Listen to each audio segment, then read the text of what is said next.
Can I play with madness?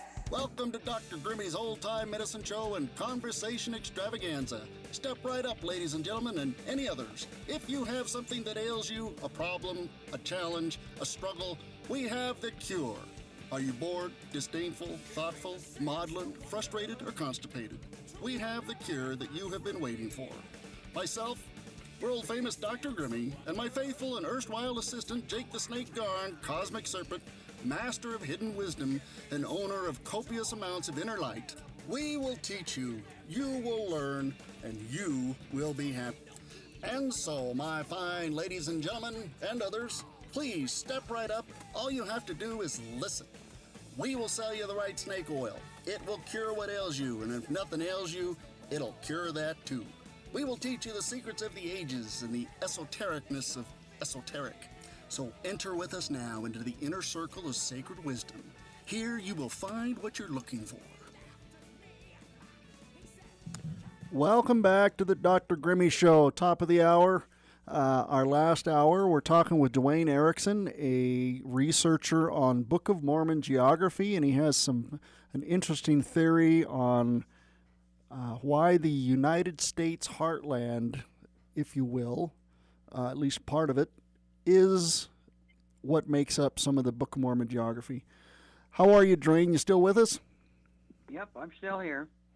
Outstanding. So we were talking about a little bit of how you listed all of the locations and marked all of this stuff, and now you're trying to put it all together? Yes. I have two of my friends have tried to make a YouTube that I could give you the address on, or your listeners the address, so that they could look at a video I did back in 1986 that it blows my mind today when I look at that. However, it is very, very detailed, and you need to take your time and study it slowly, but it is very, very detailed. And from that video is the evidences you need to know for sure that those histories in the Book of Mormon are really accurate. Okay. And I wanted to make sure that, is it Dean who was just on? Yeah, Dean was our last caller, yep. Well, I hope he can get this address, and I'm going to try to give it to you right now. I have two of them, but I only have one right now in front of me, and it's https://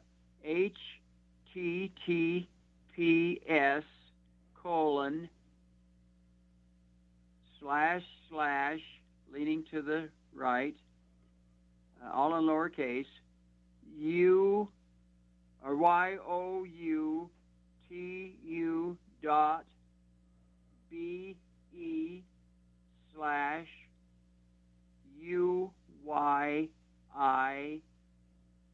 the number 6, and this is capital, two letters, P and X. This is smaller case, SMK, and this is the higher case, DY. Hey, what's the title of the video? The title of the video, I'm not sure what it is. I think it's substantiating the Holy Word of God, I believe. Would your name be attached if they searched Dwayne Erickson? It will be on it when you get to it, yes. Okay, so yeah, that'll be... My contact information isn't there, but I can give my phone number again or my email address, but maybe I should read this one more time for people if they're trying to write it down. Yeah, go ahead. Okay. Lowercase https:// 2 slashes to the right, YOUTU period BE/ to the right, UYI, the numeral 6, capital P, capital X, small s, small m, small k, large D, large Y. Okay. Now, I'm this sure is, people, or my they can try friends, to it's search just it under your really, name. YouTube's got a pretty good search engine on it. well, Dwayne Erickson. this was provided for me. It was actually done by Mike Zimmerman, but Kevin and his wife Bev at the Old Pioneer Press did this for me. They have their address is in Santaquin, and I really appreciate their help. They wanted to get it on there so that anybody who wanted to could get a really detailed idea of. And it is a good video. I've watched 99% of it. Pardon? I have watched the video. It is well done. Okay. Well, I was young, and so was Mike, but it was good, and it blows my mind. But I have two others now that others have asked me to do a video, and they're a little more professional, but they don't have more information, but they're really nice. The one I was asked to do was at Mount Vernon Academy, and the owner of the academy was my friend Jack Lamson and his wife, and they said it's time for me to have a meeting. I'd never had one in my life, and so I did it at their school. Okay. And I thought it was really only going to be 10 or 15 people. Instead, over 800 people tried to come, and there was no room. Oh, my goodness. So I did it a second time, and our video program didn't work out on the second one, but it did on the first one. And over 1,700 people came to that one, and that was in Orem. Okay. So it was really, there really must be an interest in. There must be trying to come up with the truth, you know. And I don't know. I'm not really a scientist. I'm just a interested parent that has children, and I think it's my obligation to find the truth now, and that's what I'm trying to do. Now, so we talked about the different theories. You know, one was the South American idea. You know, the Isthmus of Panama being the narrow neck of land, and I can't remember the name of the early leader in the church who made the comment that they landed at the 38th parallel on the west coast. Well, I'm not sure who that was, but I know Spencer Kimball was very instrumental in getting it going and down in that area. But I believe that the fact that there were so many ruins down there, it made it very logical. Right. And so what are the ruins in the United States that match what you're saying? Well, they're saying the cities in the United States were bigger than Rome. So they say they are a tie-up with some of the larger, earlier cities in the world. And so there really were some sophisticated people here. The first ones were those returning Jaredite people. And it even tells in their histories and in all histories in the Book of Mormon, all of them, that they were very special people, and they were here for over 1,000 years. And then the next group that came was the Lehi party and the Mulekite party, and both of those came to this land. That's very interesting. All three of those groups were guided to this particular land, not anywhere else on the planet. And then finally, it's the Jaredites, the Gentiles who are guided here. Columbus being guided here. It's very unusual that they would be guided, all these different groups of people here. And now the groups that are supposed to arrive here is the 12 tribes of Israel. Why would they come here? It's all explained in those histories. Okay. And it's wonderful. Yeah. So what kind of archaeology have you looked at or seen or heard of that matches your theory?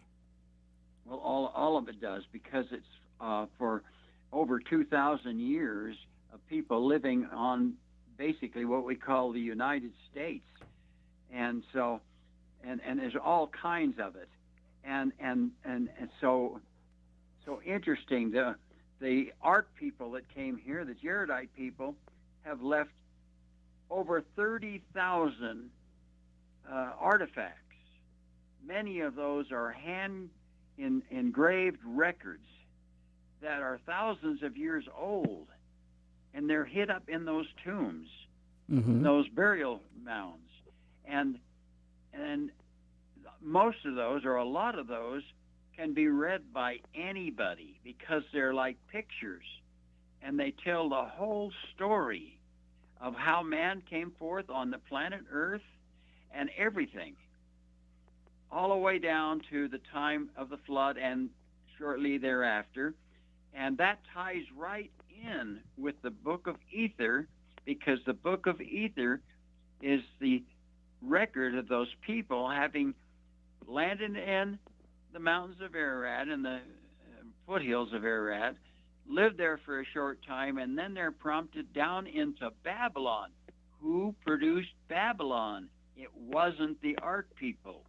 That's a very interesting thing. Everything had been underwater, but now it wasn't, and someone built Babylon. I have all the answers for that.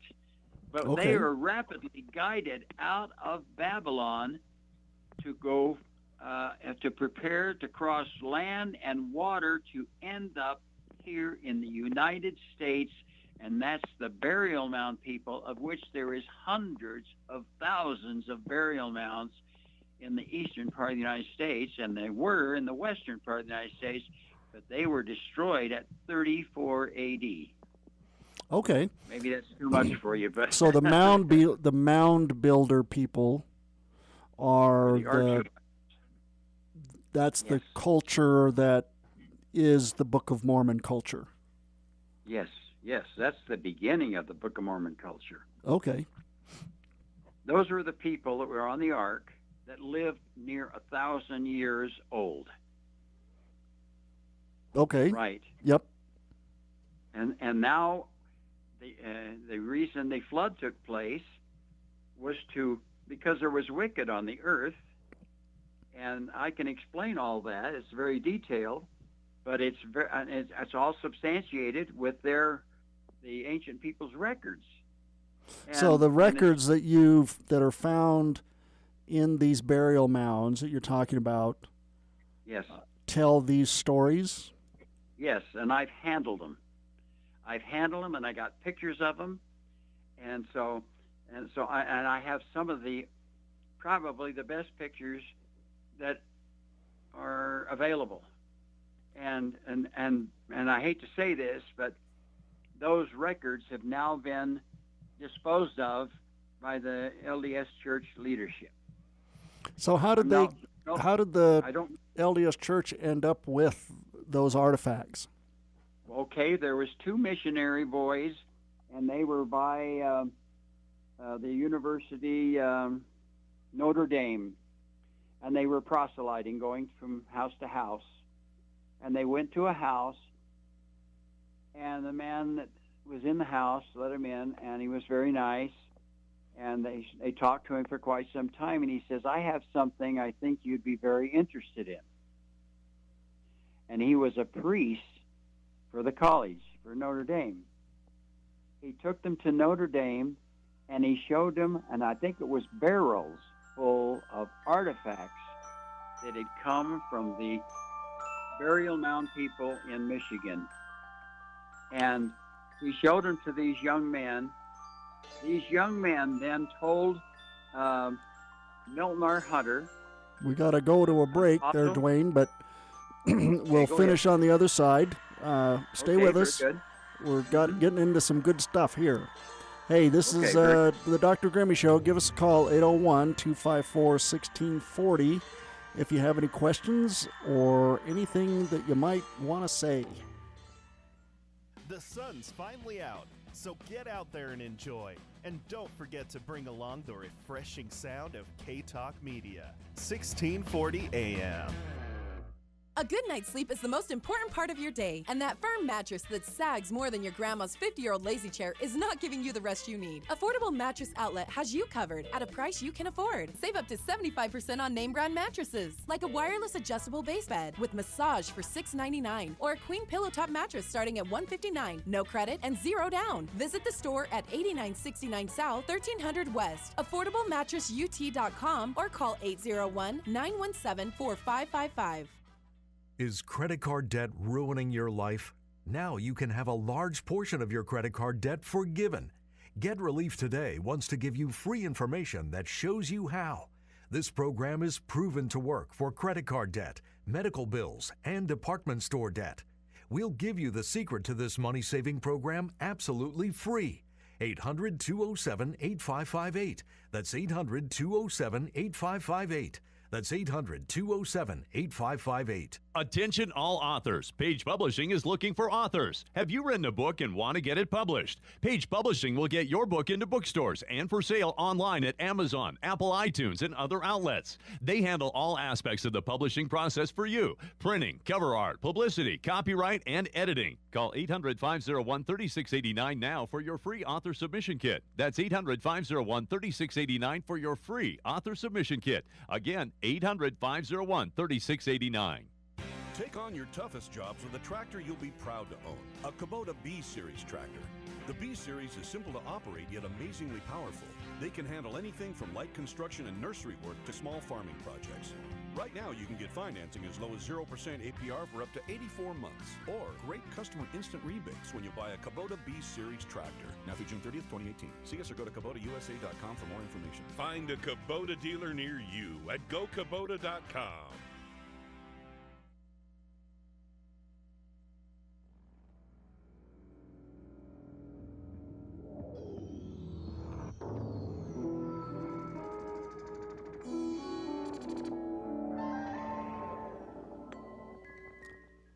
Welcome back to the Dr. Grimmy Show.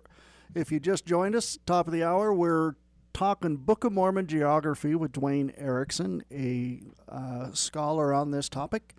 And we bumped into some interesting stuff. We have perhaps seeds of a conspiracy we're hearing about. So let's go back to Dwayne and see what's going on. Are you there, Dwayne? I'm here. I'm ready. Excellent. Just So waiting. you just got done telling us that these missionaries were given all of these artifacts from apparently Michigan, the mound builder artifacts. They weren't given; they were shown them. And Okay. They were in Notre Dame, and how they got to Notre Dame was that they were originally excavated. These mounds were excavated and studied by a Reverend Savage from Notre Dame and a statesman, a Mr. Savage, and they were doing it separately, doing this study of the mounds. When they found out they were both doing it, and they joined together and did it together. Okay. For a number of years. And they excavated mounds in 28 counties in the state of Michigan. And I have pictures of those artifacts. And those artifacts were then, by the missionary boys, when they finished their mission, they told Apostle Milton R. Hunter and Paul Chessman, professor at BYU, he was a good friend of mine, and they together made arrangements with the Notre Dame University to study those artifacts. And those artifacts then were, I'm not sure all the details, but they ended up in Salt Lake City in a warehouse that the LDS Church has, and were in that warehouse stored for about 20 to 30 or 35 years.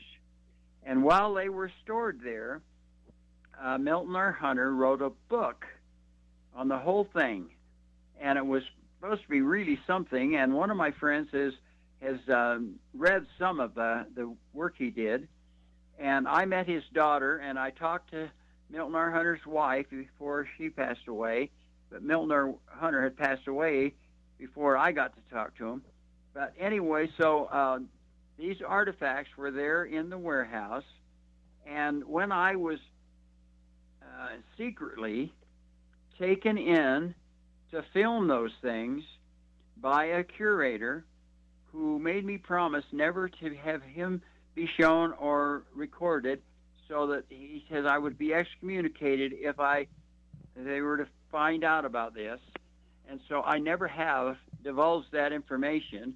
He was a wonderful person, and I went to his home and everything for another reason, but it had to do with religion.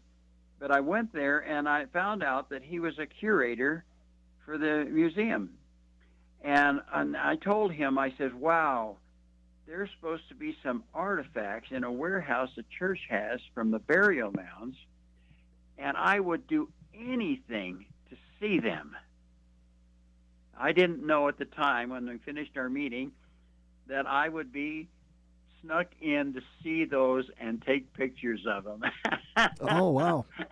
That's exciting. And I have those pictures, and people have now have kind of swiped those from me and have them on the internet as if they had done it.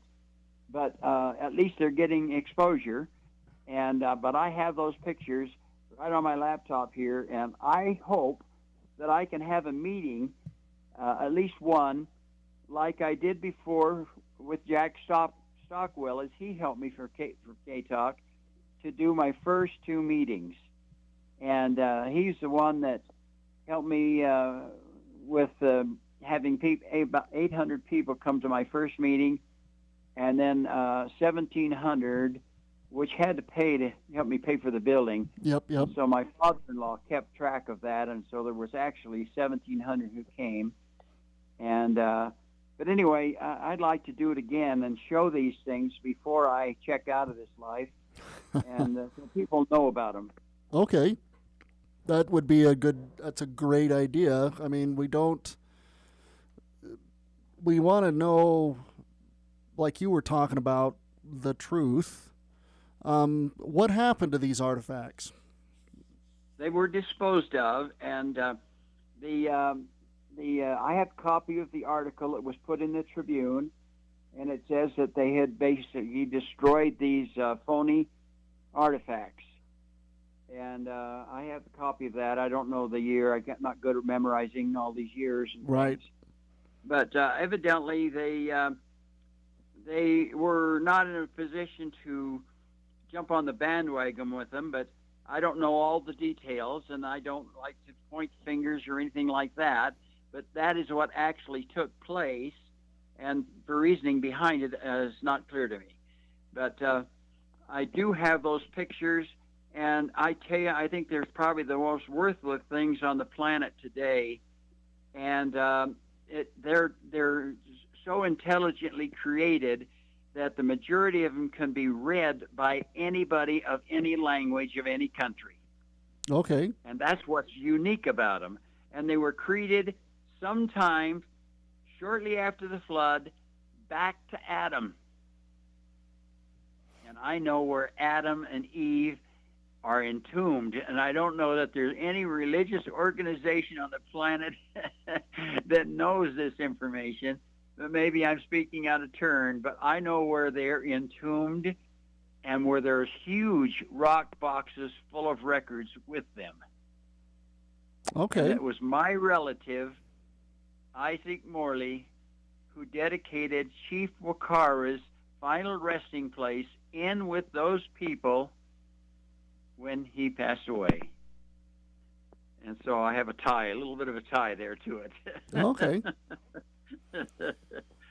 But anyway, I would love to show these to as many people as I can, and I can arrange to get copies made or have copies made or download them or whatever is necessary so that others can carry on this research when I'm gone. Okay. So yeah. Now we talked a little bit about the South American model, the Isthmus of Panama being kind of the narrow neck of land that you hear about, and but why? And you talked about this River Sidon. You're equating the River Sidon, as talked about in the Book of Mormon, with the Mississippi River. Is that correct? Yes.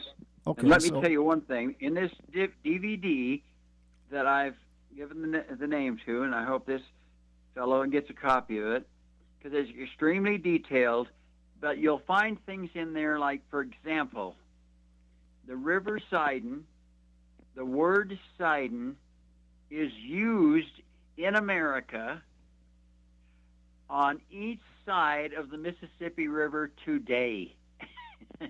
That gives you an example. The River Sidon, the name is being used today on each side of the Mississippi River and nowhere else on the earth. Okay. That's interesting. And so I got a lot of them like that on that first DVD that you guys can take a look at. Okay. On YouTube. I hope you can download it off YouTube. What we know, so you were building this geography with starting off with places that I guess we could say we know where they are, like the city of Zarahemla, yes, with Joseph Smith and the Kirtland Temple. Yes. Yes. The Hill Cumorah, so we know that yes. that's the area around where Mormon was dealing with. I know all about Cumorah. I know about all of the wars that were fought there by the Nephite people and the Lamanite people, and when the Hill Cumorah was known as Hill Ramha by the Jaredite people who had wars there. Both of them had wars on that same spot in New York. And it is covered with military fortifications and just covered with human remains that were buried day after day during the battle, when millions of people were destroyed on there for both battles. Wow. And I have all the information about that. So, I have it by a number of different people who investigated that were more archaeological, type people than myself, that I have all their information on it. Okay. So what, talk us through some of this geography. Like the narrow neck of land that everybody thinks is the Isthmus of Panama. Okay, the narrow neck of land, when you read the histories, you'll find out that there's more than one narrow neck of land and one narrow pass. And you have to read, as you're reading the history, you have to realize that this person that is telling you the history is standing on a spot on America, and he's looking at these bodies of water and describing them from where he's standing at. And another person is going to tell about the same type of bodies of water standing from a different position and describing them. And right. So they don't all match, but they all do identify the passes and the narrow necks and all this stuff that are mentioned, and it all fits perfectly. Perfectly. So if we're looking at a map of the United States, yes. So to the east of the Mississippi River, we'd probably have, I'm guessing from what I've heard, the land of Zarahemla, there in that general vicinity. That's on the west side of the Mississippi River. Okay, so on the west side, Zarahemla, and then north of that, you end up Mormon as a child is carried down from Bountiful, and Bountiful, you read in there, is almost surrounded with water. Okay, that's Michigan. That's Michigan. So yeah, the Great Lakes is brought down into what is called Zarahemla, not the city of Zarahemla, but the country or the land country of the land of Zarahemla. Okay, and that's where he then, and from that point, becomes a general himself as he gets a little older, and fights in the battles. And it's in Bountiful, and on the east side of Bountiful, where there is a place called Shem, and Shem is in a city called Antum. Shem is a hill, and the hill is where all of the records were at one time hid in that hill by Amaron, and Amaron gives charge of those records to Mormon when he's a small boy, like 14 or something like years old. Okay. And those records end up being carried across the land to the east, to the Hill Cumorah area, and so that's how the Book of Mormon records ended up in the New York area. So it sounds like it and wasn't. The Paradise records. If we talk about what you're saying, what it sounds like to me is that there wasn't just a set of gold plates. There was a bunch of other stuff. Oh, there's so many. I know where there's hundreds of thousands of metal tablets, and practically every one of them were engraved before the flood. Okay. What did they tell us?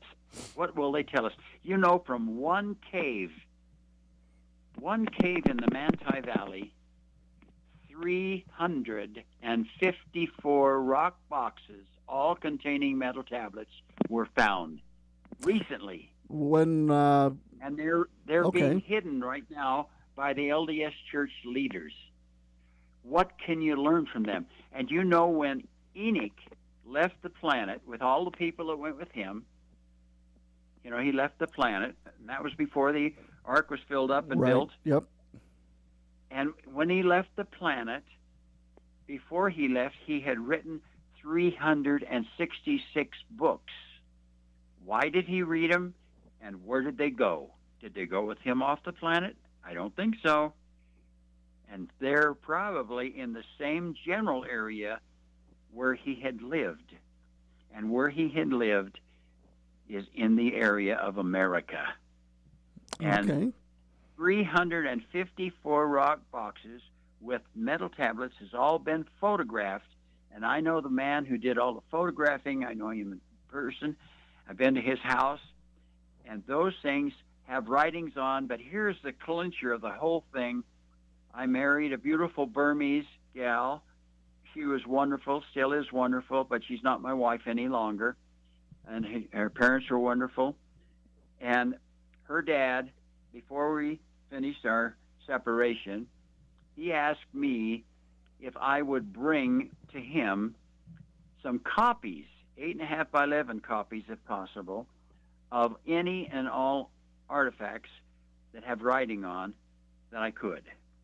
I took to him a stack that was less than 1/2 of an inch of 8.5 by 11 copies of records, gold, brass, all kinds of records with all kinds of writings on that I have pictures. I don't own the records. I don't like to handle the records. I do handle them, but I don't really be responsible for them. I just want photocopies. So anyway, I didn't know what he was going to do with them. His name is Dr. Thane, and he's a very wonderful doctor, MD, retired. And I was just so impressed that he had an interest in what I was doing. He was gone for about a month or a month and a half, and he called me up and asked if I could come over where he was residing, him and his family. I helped him get,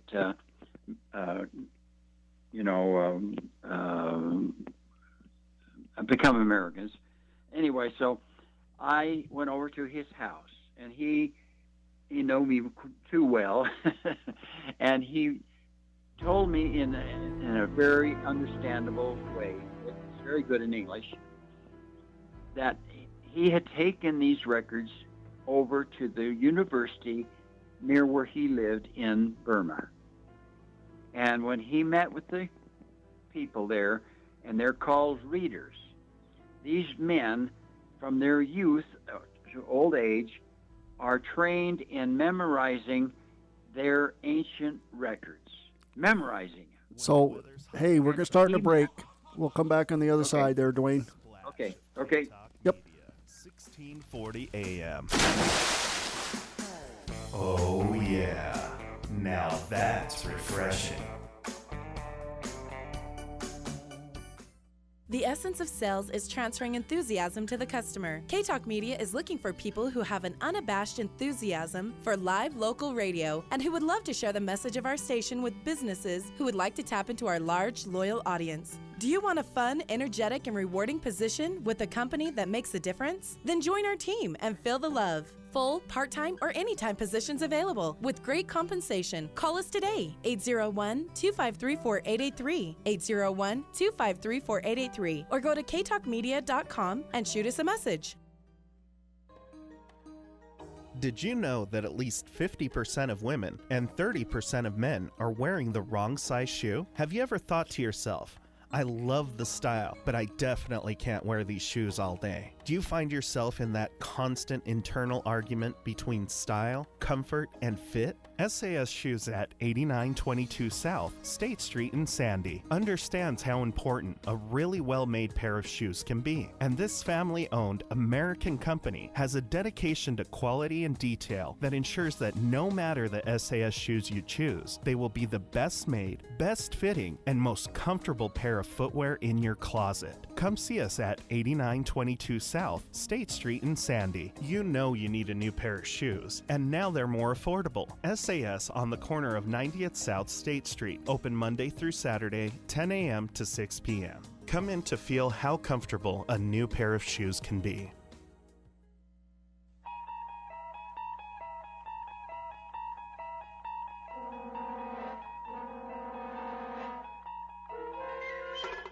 You're traveling to another dimension. A dimension not only of sight and sound, but of mind. A journey into a wondrous land whose boundaries are that of imagination. Your next stop, the Twilight Zone.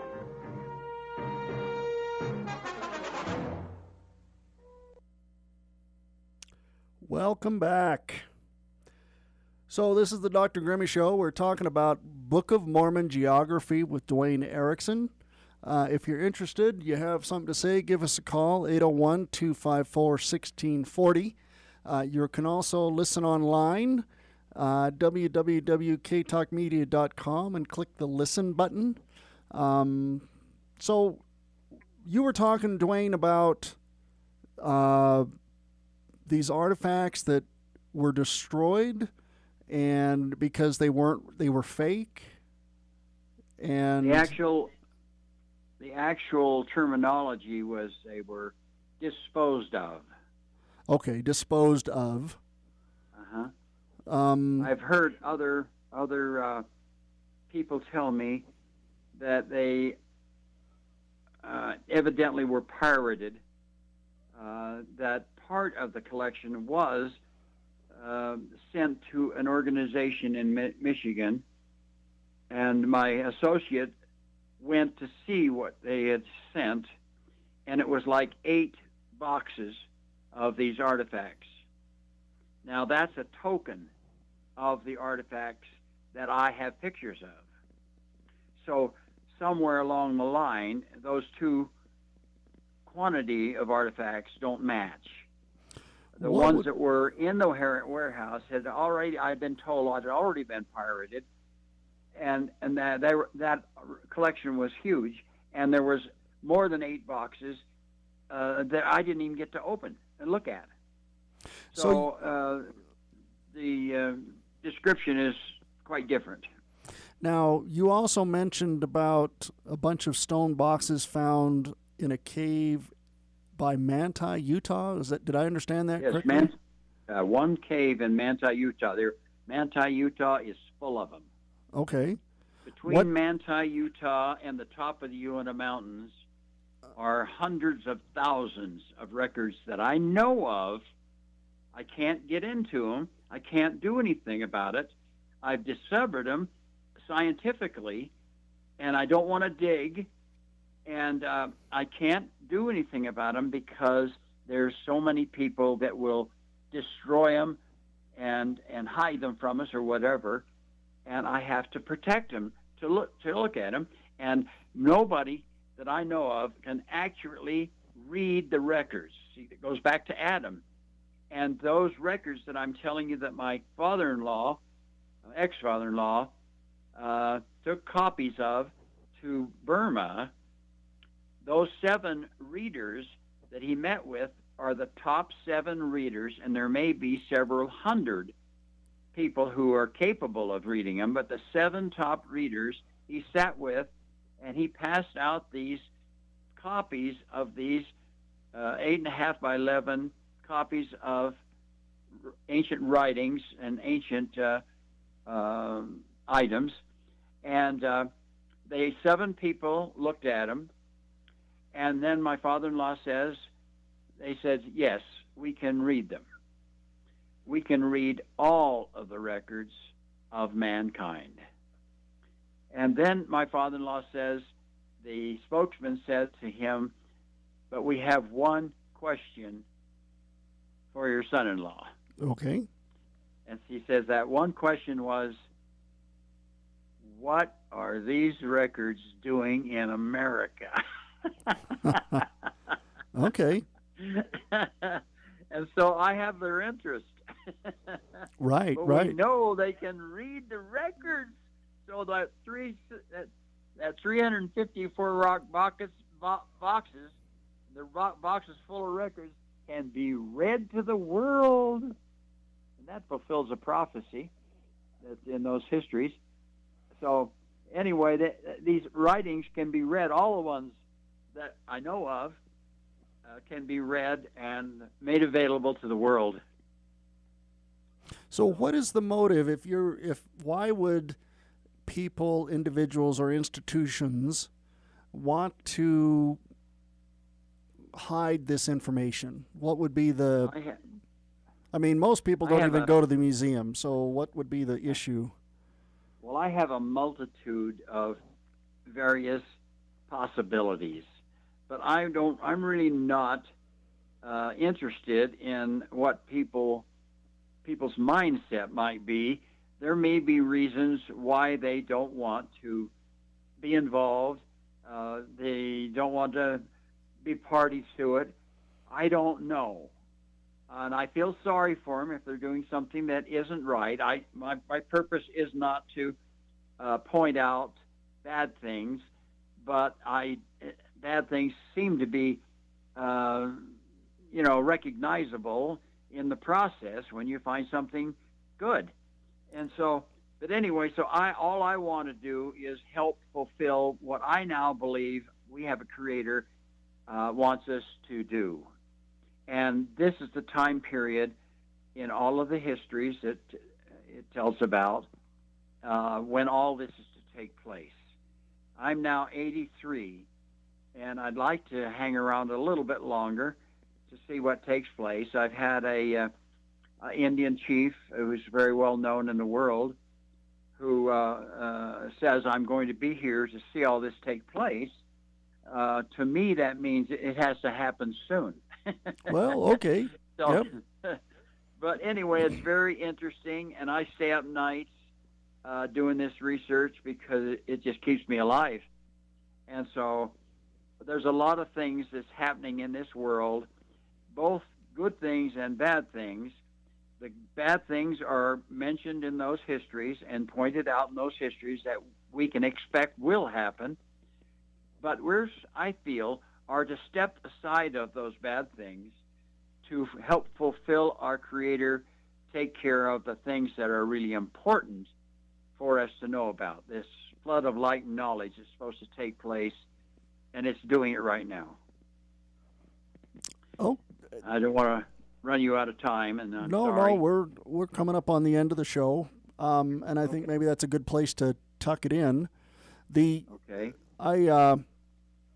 What? Well, I'm sorry to say, but K-Talk is a big problem in this whole thing. They're the ones that'll let the people know, and it's really an exciting thing what they have done. But they're part of the story. One could, yeah. Well, aren't we all a part of a story? Yes, we are. There's no accidents. The older I get, the more I realize that all these things that we think are accidents, there's a purpose behind all of them. That's very true. I can ad-lib on that. It's really good. I believe that myself. Yeah. So, for the next, wrap up and tell us what we should be thinking about this whole thing? What's the... Okay, Give us I'll some tell wisdom. You, and I hope I don't offend anybody, but we are very special beings. According to what I now really, really can prove to myself is real and true, we are beings from somewhere else in space that are having an earthly experience in this heavens and earth program, and we are very special. And we have the greater intelligence than anything else on the planet. Where did it come from? You don't get intelligence from a book. You don't get it from a university. You inherit it. Animals and plants all have intelligence. They were gifted with the sufficient amount of intelligence to fulfill their measure in this earthly existence. And they know what to do, and they do it year after year after year after year. But men are different, especially the ones that can find their lineage back to Adam. And those are the ones that are going to end up in these latter-day gatherings and on the promised land. So it's very important to identify the promised land so that you can be there. That makes perfect sense. And we're there. Well, Dwayne, I very much appreciate your sharing your wisdom with us, and I've learned a great deal listening to you share. You opened up some interesting possibilities as far as, you know, what's out there and its impact. The mystery is afoot, if you will. Yes. I'm grateful that we're able to live in this land, that you and I can have this conversation, and we can talk about, you know, maybe push some sacred cows around a little bit, maybe even tip them over, as the case may be. Well, they all have a chance to learn, too, and improve, too. So I don't count anybody out. Nope, But not at all. I know I've been in some pretty rough places in my lifetime, and I'm amazed I'm still here. I know the feeling. So, I think we all got a chance. If I had known I was going to live this long, I would have taken better care of myself. Right, yeah, right, absolutely. Well, I'm recovering from my first heart attack. Oh, well, that's something. I'm waiting for mine. I just had a big cheeseburger, so. Well, I really appreciate you, and I really appreciate the opportunity sharing with other people. You know, it's wonderful to be able to do that. I did it before in a couple of meetings, and it was just so much fun. But I'm not a spokesman. You know, if I'm anything at all, it's just looks like I've been accused of being a Book of Mormon freak. There you go. Hey, so put out your email address if you want. Oh, my email address, this is my personal one, is lowercase, is D for Dwayne, and my last name is Erickson, so that follows D, ERICKSON, and then there's a numeral 1 at the end, and then at, and then the rest of it is at allwest, ALLWEST.net. Okay. And so you can email me, and I'll be happy to share anything with you.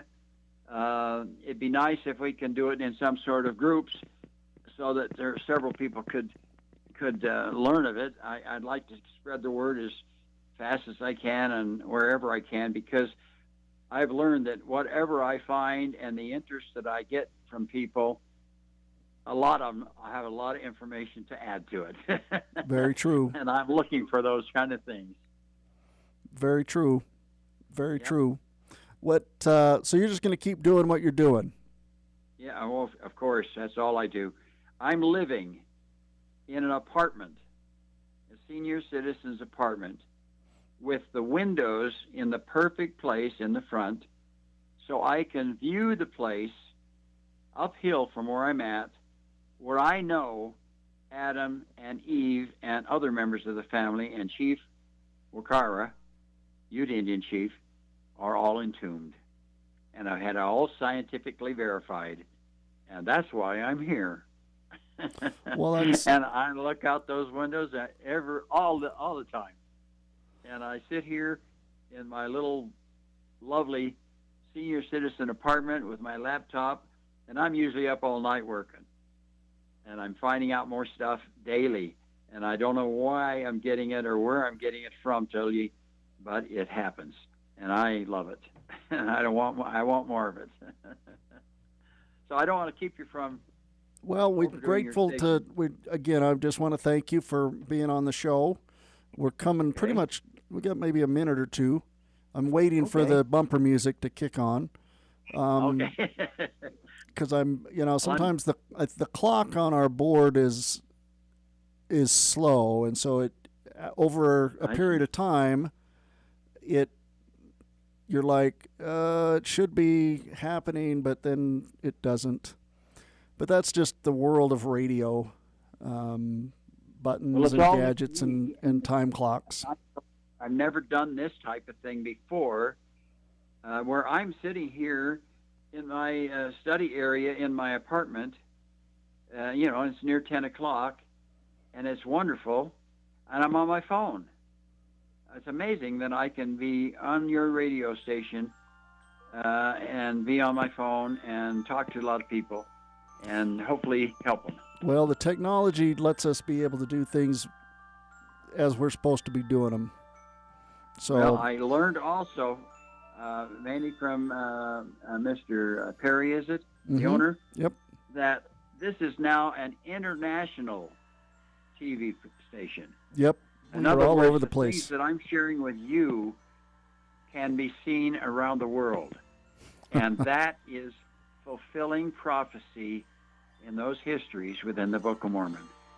Very true. Thank you, I'm Dwayne. happy to be a part Whether it's for weight loss, blood sugar control, Thank you. or just overall health. Have a good million night. Just overall health. Have a good million night. Just overall health. Have a good million night. Just overall health. Have a good million night. Just overall health. Have a good million night. Just overall health. Have a good night.